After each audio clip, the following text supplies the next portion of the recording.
Željka Vučinić, diplomirana defektologinja, zaposlenica je Opće bolnice dr. Josip Benčević na odjelu pedijatrije.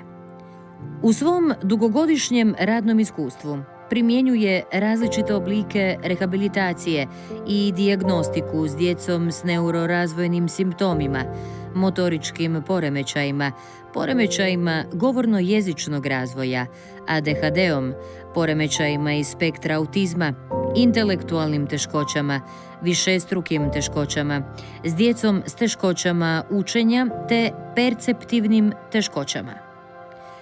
Željka Vučinić 16 se godina bavila humanitarnim radom kroz vođenje 2 udruge osoba i djece s invaliditetom.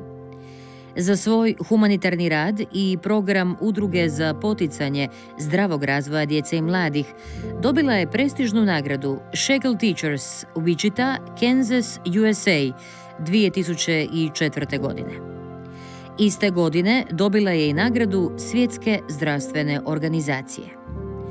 Napisala je 2 stručne knjige, Kretanje djetetova radost i Vježbam rastem, kao priručnici i pomoć roditeljima u upoznavanju psihomotornog razvoja njihovog djeteta rane dojenačke dobi i pomoć u provođenju vježbi rane razvojne gimnastike.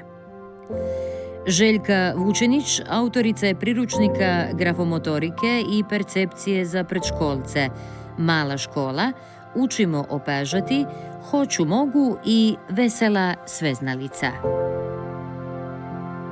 Kako bi zahvalili za dugogodišnji profesionalni rad, nesebičnu predanost i ustrajnost, te iznimne uspjehe kojim ostavlja neizbrisiv trag u liječenju djece i mladih s teškoćama u psihomotornom razvoju, na ponos grada i građana Slavonskog Broda dodjeljuje se javno priznanje Grb grada Slavonskog Broda.